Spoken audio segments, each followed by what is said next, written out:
So Q4 is here, and you know what that means? Budget season. Hooray. It can be time of stress and anxiety, right? Can be. With added pressure to do more with less.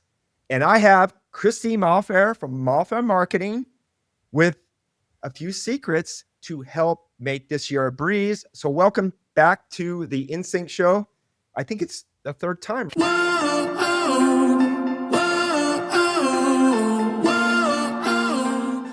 The third time out. Yeah, Cory. These conversations are always so great. Oh, I love having you on. You add so much to our combos. You talk about some things on the leisure and transient side that I'm a deer in headlights. So I always love this. I love learning from you. So let's jump right in it because we're going to bring to the table 6 secrets, 3 for you on the leisure side. I'll cover 3 on the group side that will help make marketing a hero to leadership and ownership. So let's start with mastery tip number 1, Christine. I'm just going to do a quick overview because I read Alan Dibb, author, I believe he has a podcast as well, said most businesses have a love affair for their product or service and an obsession with their competitors. And I thought that is true of hotels and can be from time to time, but the real goal, the way I love to approach marketing, is putting the guest first. I have an obsess about the guest. So everything that we do is really guest focused. With that in mind, first tip is there's a lot of buzz around AI. And some of the questions I'm hearing is, do we need to write? Do we need to create content? Do we need to do all the marketing for AI? And the answer is no.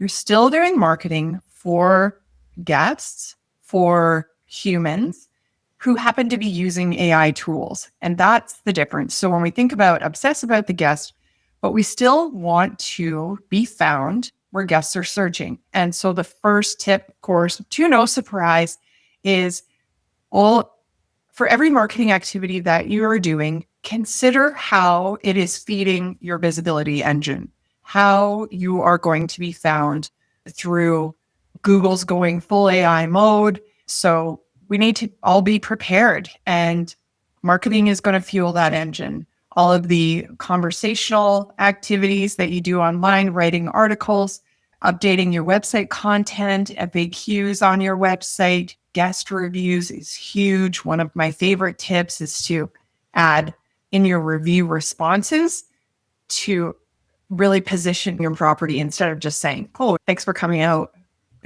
Glad you enjoyed your stay. Please come back. Really reiterate all of the positives because it's like doubling down for AI. Will read that twice.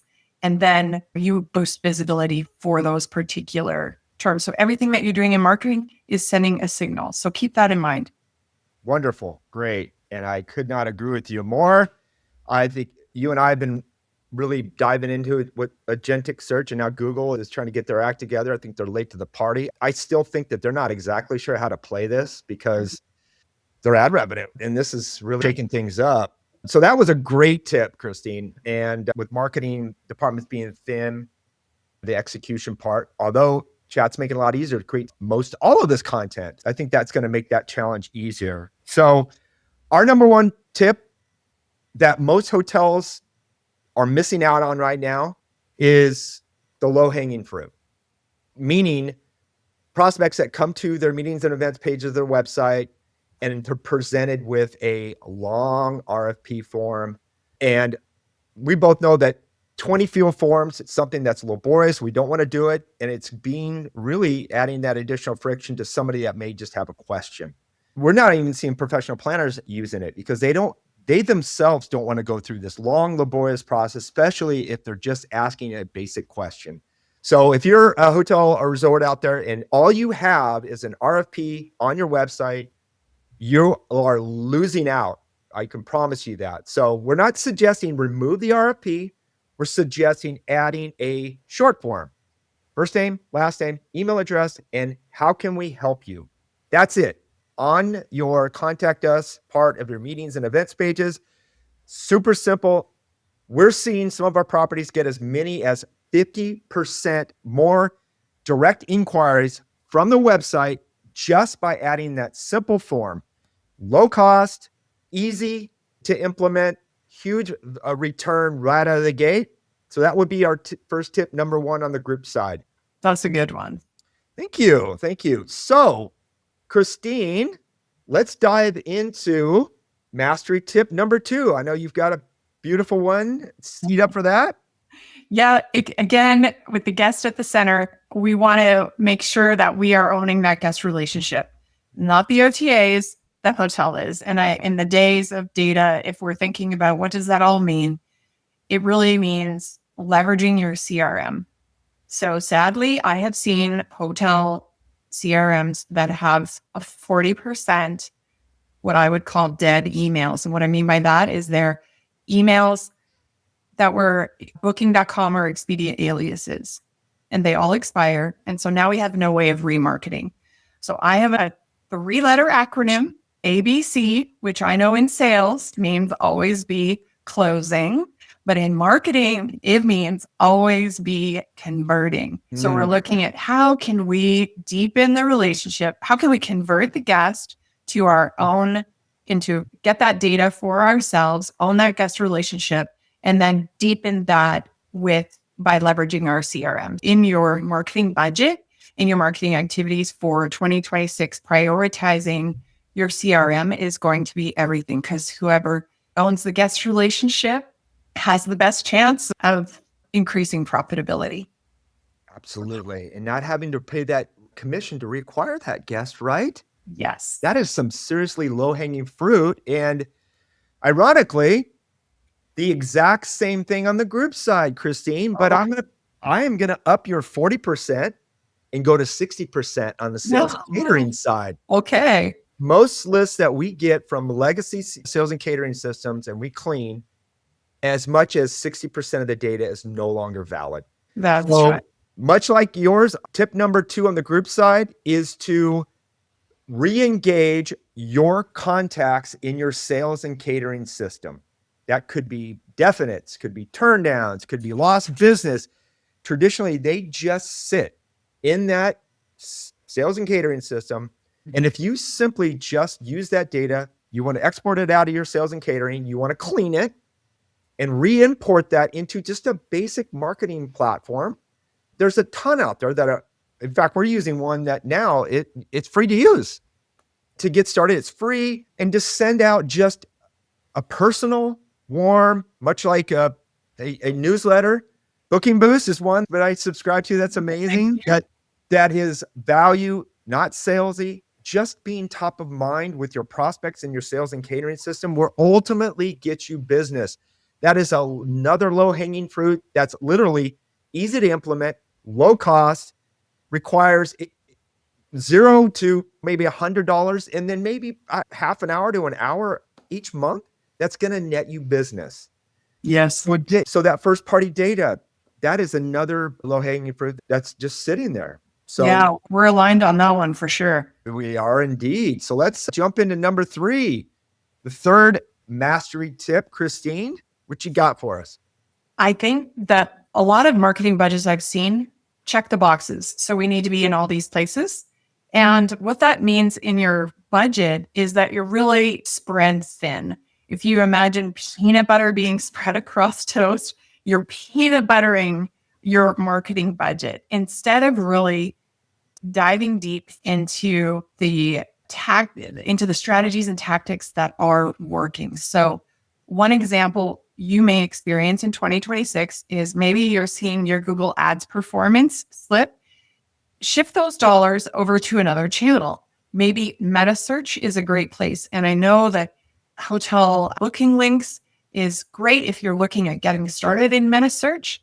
But if you're really looking at meta search as a key strategy across other search engines and visibility systems, I would recommend taking that dollars and you can put it into meta search. But overall, if that's not something you're interested in, do look into the channels that are performing and move your dollars around. Have a very agile budget to get the maximum ROI. Wonderful. Reducing that waste, right? Absolutely. I've got a little bit of a twofer on mine. So my last tip was re-engaging the contacts in your sales and marketing system. Now, when you do that, and I know a lot of sales teams right now, prospecting is on the topic of conversation. We've seen a little bit of dip in some markets. So some that aren't necessarily have had to look for new business in a while are having to figure out how to do this the less painful way. And I don't know about you, Christine, but I don't like cold prospecting. It's just, that's not my nature. I don't like dollar for dollars. I don't like circling back around, just checking in. That's just not, I don't like doing that. That's just me. But I'm learning though, from our conversation earlier, a lot of hotel salespeople don't like cold prospecting either. It's not, especially today, it's so much difficult to get that person on the phone. We've got spam blockers, we've got ad blockers. It's easy to avoid sales messages these days. We've got a tip where we're affectionately and humorously calling it turbo prospecting. So cutting straight to the chase, backing up a little bit on that tip 2 that I just said. So when you do engage your prospects in sales and catering, and you're using a system that is able to track analytics and activity, we use EngageBay. And even with the free platform, if you send out an email and one of the prospects that you send it to, that's from your sales and catering system, clicks on a link, or they open an email, or they go to a page on your website, or they show these levels of interest in what you send them, that gives you as a seller, hey, this person I sent this email to has expressed some level of intent. So that gives you an idea they're interested in at least what you sent them. That gives you an idea that it's not ice cold. And picking up that little breadcrumb and going down and maybe doing a little bit more to connect with that person, maybe on LinkedIn. Christine, you and I, we're huge advocates of LinkedIn, but there's some things that'll tell you that this particular person is worthy of further engagement. So when you can send out an email, you can see the activity, you can then take a course of action and not worry about the hundreds of other contacts or picking up the phone and looking for need dates. You can just focus on a select group of prospects that have expressed interest. And if it's from your list, they either know who you are or most likely your property. So what you just talked about, your ad targeting, right? Dialing in your targeting on your sales efforts, focusing on those that are worthy of a follow-up and leaving all the other things behind. And you can make your prospecting much less painless and much more effective. So that was my third tip. Good one. And I think that's in terms of an area of 6. I think those are some pretty solid tips. What do you think, Christine? Yeah, I think if you look at what you've done in the past and question everything, I think we don't make decisions because change is hard, right? We talked about this before this call, and it's important to just look at everything and say, is this really working for me anymore? Just because we've done it in the past or we've seen a few wins, have we seen wins lately? Are we starting to shift? Consumer behavior is shifting. AI search is shifting. There's a lot of indicators out there that things are changing. In the sales side, I've heard you talk about the meeting planners and people planning events. That's all changed as well. So just because you've done it in the past doesn't mean we should continue. Look at everything.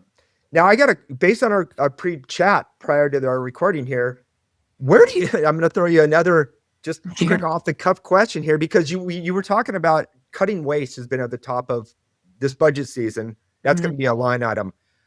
If you were a marketing manager or a DOSM and you were looking for fat to cut, what do you see the biggest bloat, I guess? Where would be on that side? Oh, I subscribed, like with me personally, I subscribe so tightly to lean marketing, doing more with less. And that really involves like a focus, right? And constantly looking at the metrics. What I've seen working with hotels from the starting point, I've seen wasted spend in Google ads, meta ads, where it's driving a lot of traffic and it's not producing results. It's not only not driving revenue, it also is seeing 80%. So people are coming into the website and they're leaving. And what that does, it not only wastes your spend, but it drives down your conversion rate. It affects so many other marketing KPIs if we're not paying attention regularly. So I would say that's one to really scrutinize, because that can change really quickly. And you can put a lot of money into that too. I will add on the group side, and it's been a revelation on how hotels factor in commissions. And I'm sure you see it on the OTA side. So I'm going to throw on the group side.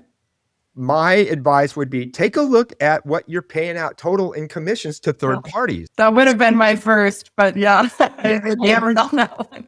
Because I see it on the other side, and it's funny, we can even talk about the accounting element, and I'm by no means a financial expert, but the way that they factor commissions is different than marketing and sales. It's bizarre. But I would just say, look at the total commissions you have paid for third parties. And if you shifted some of that by adding the short form in the direct group side, and I know the concept of direct group is a little bit foreign and different, but it's not at all different from the leisure side, because it is new.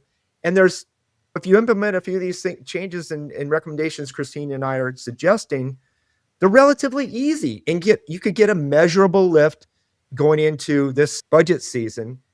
And I think this has been an amazing conversation. Is there anything you wanted to add as we wrap things up here? No, I think it's great capture. And I think it's important to talk about both sides. Absolutely. The leisure and the group side. Yeah. Hey, it's been a great conversation, Christine, as always. Appreciate you joining me on InnSync, and I can't wait for our next episode. Thank you. Yeah, thanks.